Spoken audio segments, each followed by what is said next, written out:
Hello class 12th, welcome back to my channel. ये video class 12th के उन students के लिए है जो अभी क्लास 12th में आए हैं। स्टूडेंट्स, आज हम लोग अंतरा बुक से चैप्टर नंबर 6 अजगर वजाहत, जिसकी 4 लघु कथाएं हैं, शेर, पहचान, 4 हाथ, साझा लघु कथा, शेर के इम्पोर्टेंट क्वेश्चन आंसर डिस्कस करेंगे। और इसके साथ फुल चैप्टर मैं ऑलरेडी समझा चुकी हूँ। तो यहाँ जो क्वेश्चन आंसर दिए गए हैं स्टूडेंट शेर लघु कथा के, ये वेरी इंपॉर्टेंट है, आप लोग बहुत ध्यान से कवर अप करेंगे। तो बोला गया है प्रमाण से अधिक महत्वपूर्ण है विश्वास। तो शेर लघु कथा के आधार पर स्टूडेंट्स बोला है कि जो प्रमाण है, जो सर्टिफिकेट है, वो उससे ज़्यादा क्या महत्वपूर्ण है, विश्वास ज़्यादा महत्वपूर्ण है। तो कहानी के आधार पर टिप्पणी करनी है। स्टार्ट करते हैं। लघु कथा शेर से ली गई। इन पंक्तियों में लेखक ने, तो सबसे पहले आप लघु कथा का नाम लिखेंगे कि ये कौन सी लघु कथा से ली गई है। जैसे यहाँ लिखा गया है कि ये शेर लघु कथा से ली गई है। अब इसके अंदर लेखक ने भोली भाली जनता, आप याद रखेंगे जनता कैसी है, भोली भाली है। और धूर्त सत्ता के बारे में बताया है। धूर्त सत्ता यानी जो सिर्फ अपने बारे में सोचती है, सिर्फ अपने फायदे के बारे में, ऐसी सत्ता को हम क्या कहेंगे, धूर्त सत्ता कहेंगे। लेखक ये मानने को बिल्कुल भी तैयार नहीं है स्टूडेंट्स कि शेर के मुंह में रोजगार का दफ्तर है, क्योंकि ये बात हम जानते हैं शेर क्या है, एक मांसाहारी जीव है। और जबकि वहाँ के जंगली जानवरों को स्टूडेंट्स विश्वास दिलाया जाता है कि शेर के मुंह में हरा भरा घास का मैदान है, वहाँ रोजगार का दफ्तर है, उसके मुंह में जाने के बाद सारे दुख दूर हो जाएंगे। तो इसलिए बोला गया है कि प्रमाण से अधिक महत्वपूर्ण है विश्वास, क्योंकि अब वहाँ जानवरों को विश्वास हो जाता है कि वाकई शेर के मुंह में क्या है स्टूडेंट्स, रोजगार का दफ्तर है। किंतु उसे बार बार ये विश्वास दिलाने का प्रयास किया जाता है कि शेर का मुंह ही सब दुखों का अंत है। तो स्टूडेंट्स, वहाँ जानवरों को पूरा यकीन दिलाया जाता है कि शेर के मुंह में जाने के बाद क्या है, सभी दुखों का एंड है, सभी दुख खत्म है। शेर का मुंह हिंसा का प्रतीक है, जबकि सब लोग जानते हैं कि जो शेर का मुंह है वो हिंसा का प्रतीक, यानी उसमें जाने के बाद जानवर जिंदा नहीं बचेंगे, शेर खूंखार है।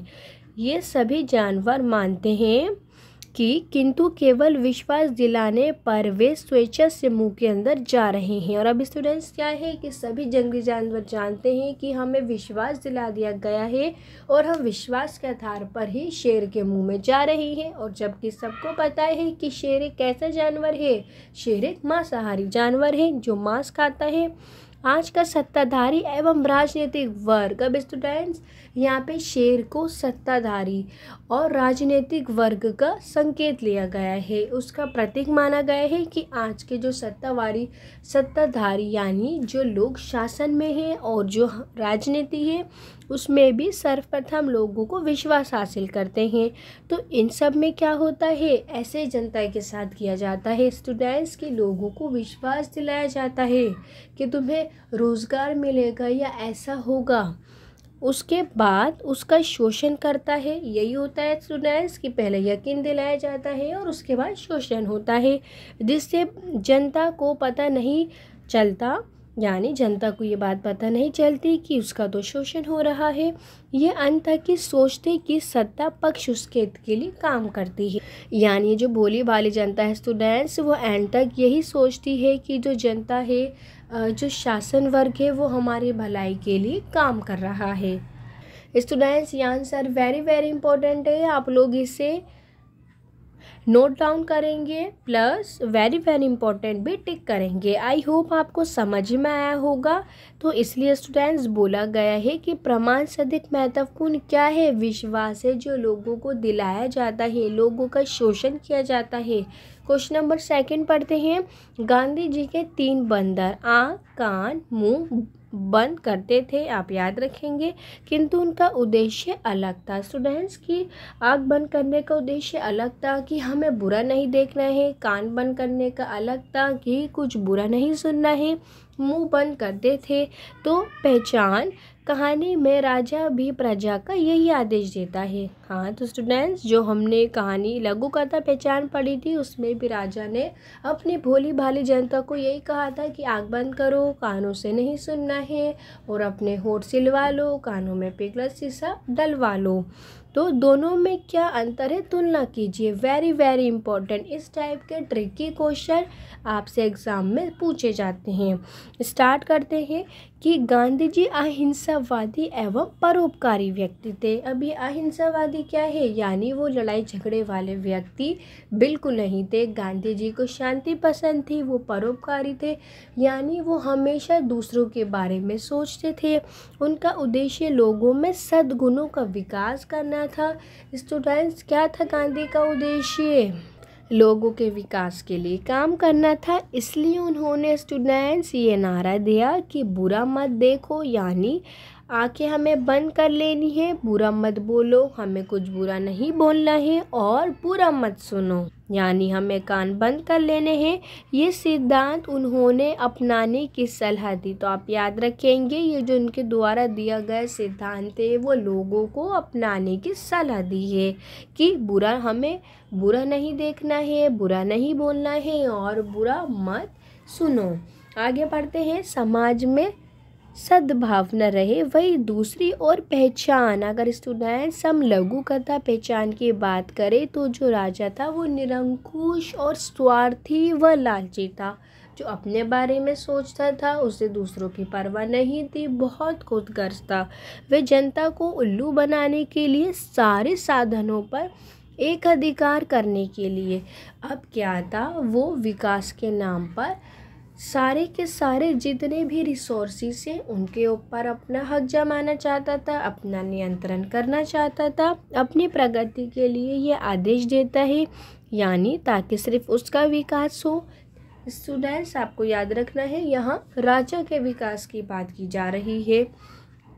इस प्रकार के आदेश से लोगों की एकता क्या हो जाएगी, समाप्त हो जाएगी। अगर जनता आंखें बंद कर लेगी तो वो एक दूसरे को नहीं देख पाएगी। कान बंद करने को बोला गया था कि कानों में पिघला शीशा डलवा लो ताकि वो एक दूसरे की बातें न सुन पाए।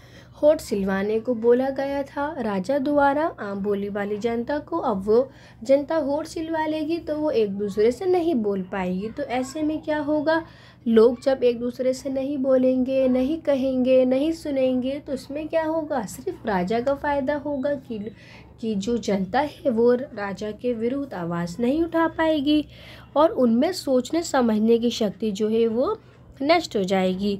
तो ऐसी स्थिति को हम क्या कहते हैं स्टूडेंट्स, ब्रेन वॉश कर देना। तो जब हम आंखें खोलेंगे तो सामने हमें कौन दिखेगा, शासन वर्ग दिखेगा।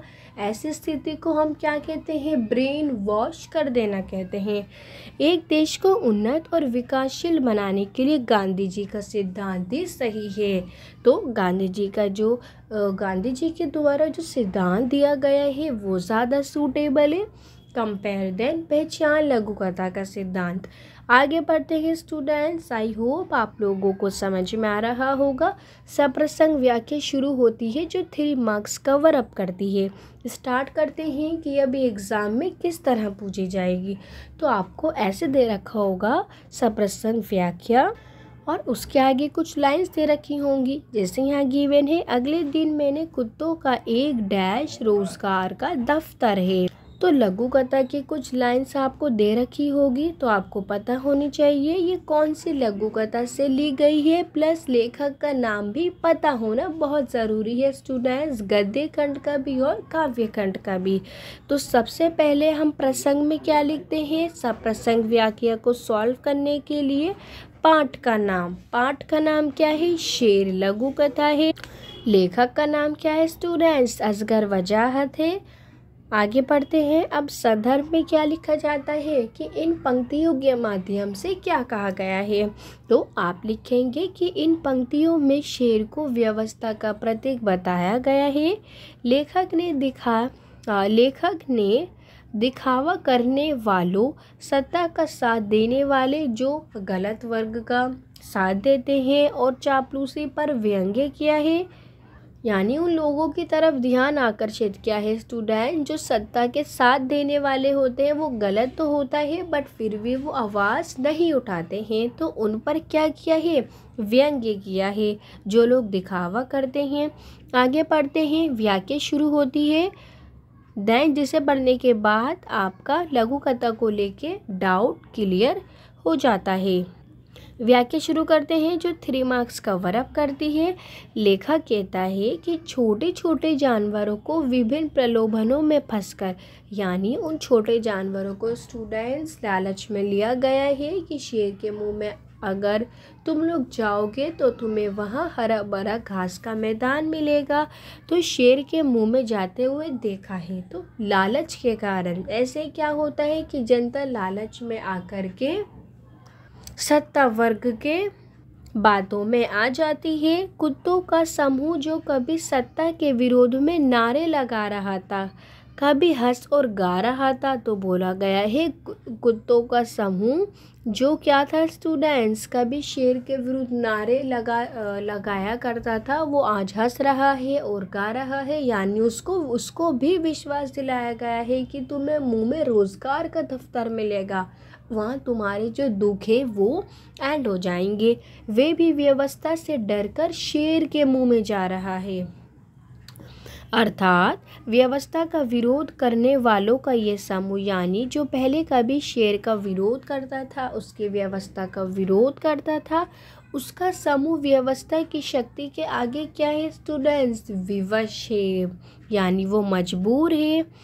आगे पढ़ते हैं, उनका समर्थन करने यानी सपोर्ट करने तथा आगे मानने के लिए वो क्या है, वो विवश है। लेखक के अनुसार ये छद्म क्रांतिकारी है जो दिखावा तो सत्ता का विरोध कर रहे हैं। तो स्टूडेंट्स यहाँ पे बोला गया है कि सिर्फ वो दिखावा कर रहे हैं कि वो सत्ता का विरोध कर रहे हैं, लेकिन एक्चुअली में क्या है, वो भी उस सत्ता के सपोर्ट में है, किंतु भीतर ही भीतर यानी अंदर ही अंदर वे दुम दबाकर उसके सपोर्ट में है, यानी उसका समर्थन कर रहे हैं। शेर को अहिंसावादी यानी जो लड़ाई झगड़े से बिल्कुल दूर है और सभी के अस्तित्व की रक्षा करने वाला घोषित कर दिया गया है कि जो शेर है वो अहिंसावादी है और इसमें जाने के बाद तुम्हारे सभी दुख खत्म हो जाएंगे और लोगों के अस्तित्व को सुरक्षित करने वाला बताया गया है। स्टूडेंट्स आप याद रखेंगे यहाँ शेर की बात हो रही है। लेखक ने शेर को कार्यालय में जाकर उसके कर्मचारियों से रोजगार के दफ्तर के बारे में पूछा। तो अब लेखक ने क्या करा है, वो शेर के कार्यालय में गया यानी ऑफिस में गया और वहाँ काम करने वाले जो कर्मचारी हैं यानी वहाँ के जो जानवर हैं उनसे रोजगार के दफ्तर के बारे में उनसे पूछा कि कर्मचारी उन सुविधा भोगियों और चापलूसियों का प्रतीक है। तो उनको भी स्टूडेंट जो शेर के मुंह में जा रहे हैं उन्हें चापलूसी का प्रतीक माना गया है कि वो दिखावा तो करते हैं कि हम सत्ता का विरोध कर रहे हैं, लेकिन एक्चुअली में वो सत्ता की तरफ ही होते हैं, जो केवल अपना ही स्वार्थ सिद्ध करते रहते हैं, यानी वो अपना उल्लू सीधा करते हैं, अपना फ़ायदा करते हैं। तो कर्मचारियों के अनुसार जनता को ये विश्वास है या फिर भी ये विश्वास उन्हें दिलाया गया कि शेर का मुंह ही सारे दुखों को देने वाला है। और जबकि वहाँ जो काम करने वाले कर्मचारी हैं स्टूडेंट्स वो अंदर ही अंदर सत्ता की तरफ तो हैं, लेकिन जनता को ये विश्वास दिलाया जाता है कि उसके मुंह में क्या है, उसका मुंह ही सारे दुखों को देने वाला है, यानी व्यवस्था और सत्ता ही तुम्हारे सारे दुखों को दूर करेगी। तो जनता को इस बात पर विश्वास दिलाया जाता है कि सारे दुखों को जो शेर व्यवस्था है वो दूर करेगी। जैसे सत्ताधारी वर्ग में होता है, लोगों को विश्वास दिलाया जाता है कि आप वोट देंगे तो ऐसा होगा, हम ऐसा करेंगे। सच्चाई ये है कि प्रमाण द्वारा ये सिद्ध होता है कि व्यवस्था के कारण सारी समस्या हैं। तो एक्चुअली में स्टूडेंट्स प्रॉब्लम क्या निकली कि वे उस व्यवस्था के कारण ही क्या है, समस्या है, यानी उस विश्वास के द्वारा ही क्या है, सारी समस्या है। किंतु लोगों ने प्रमाण से अधिक विश्वास को ही महत्व दिया है कि लोग यकीन कर लेते हैं, विश्वास कर लेते हैं और रोजगार के दफ्तर में चले जाते हैं। और जबकि ज़्यादा महत्वपूर्ण क्या है, प्रमाण यानी सर्टिफिकेट ज़्यादा इम्पोर्टेंट। तो आई होप स्टूडेंट्स आप लोगों को सप्रसंग व्याख्या बहुत अच्छे से समझ में आई होगी। देन इसे देखने के बाद ऐसा कोई सा क्वेश्चन नहीं होगा जिसे आप लोग सॉल्व ना कर पाए। हम ऑलरेडी डिस्कस कर चुके हैं कि एग्ज़ाम में किस टाइप से क्वेश्चन आते हैं। एंड देन साझा, चार हाथ और पहचान के क्वेश्चन आंसर ऑलरेडी मैं डिस्कस कर चुकी हूँ। तो आप प्लेलिस्ट में जाके वीडियो देख सकते हैं जिसमें मैंने सभी इम्पोर्टेंट क्वेश्चन को डिस्कस किया था जो एग्ज़ाम के पॉइंट ऑफ व्यू से बहुत इम्पोर्टेंट थे। Thanks for watching.